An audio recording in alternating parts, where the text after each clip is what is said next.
Unang-una, nais kong batiin lahat ng magandang umaga, Happy Pride Month sa ating lahat ng LGBTQIA community. Sa ating mahal na Governor Milicio Diego, sa ating Congressman Ray Salvacion, sa ating Mayor ng Buwak, Mayor Army Carion, sa ating bukal na nandito, bukal Makoy Hinang, sa ating mga doktor, ang may paramo sa araw na ito. Palakpakan po natin ang DOH, ang ating Pidoho, Dr. Rachel Garcia. Palakpakan po natin. Yan. Andiyan din po ang ating butihing Dr. Yusel Estrada, si Doc Patty Victoria, si Maita Labrador. Yan, palakpakan po natin. At ang ating direktor ng DOH, Rodolfo Antonio M. Albornoz. Meron pa ba nakalimutan?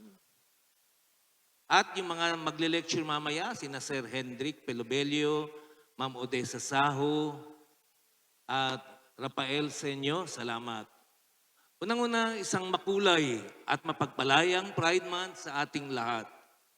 Bilang inyong Vice Gobernador at katuwang sa pamahalaang panlalawigan, isang malaking karangalan at pag-aabot ng mensahe ng suporta sa selebrasyong ito, lalo na sa ating mga kasangga, ang DOH. Narito ang paninindigan at serbisyong publiko para sa komunidad.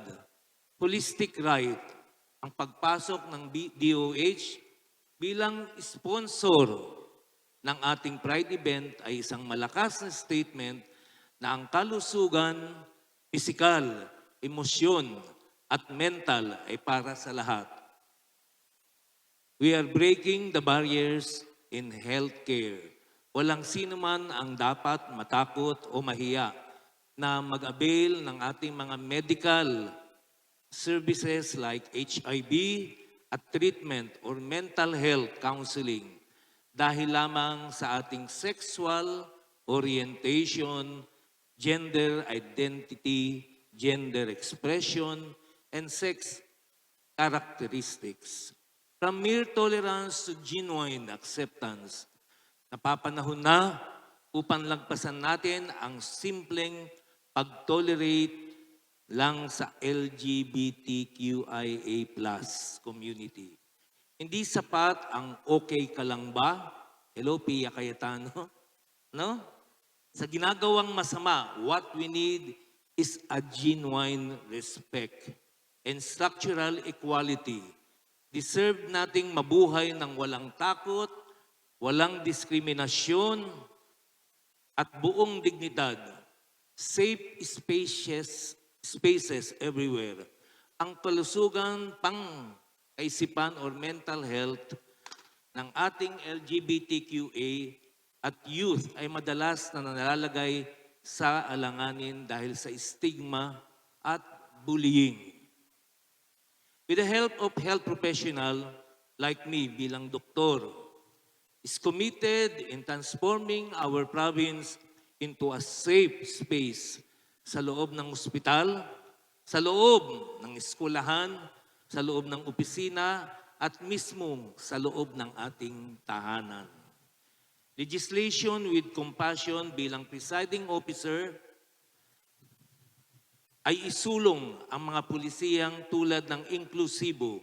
We will review and push for stronger anti-discrimination ordinances or ADO sa ating lalawigan para masigurong may ngipin ng batas na magproprotekta sa samahang ito. Solidarity in public health and human right, ang laban para sa karapatan ng LGBTQIA ay laban para sa karapatang pantao at ang laban para sa kalusugan ay laban ng buong pamayanan. Bilang serbisyo publiko at kasanggan ninyo, We stand with you in demanding equality and accessible, stigma-free healthcare.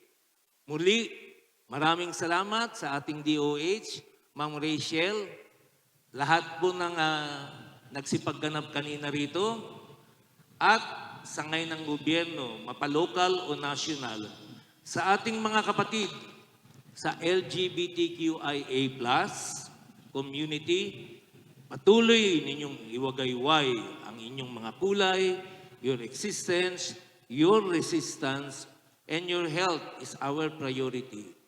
Happy Pride! Nandito ang inyong pamahalang panlalawigan hanggang makinig, umunawa at umuksyon. Magandang umaga at mahal ko po kayong lahat.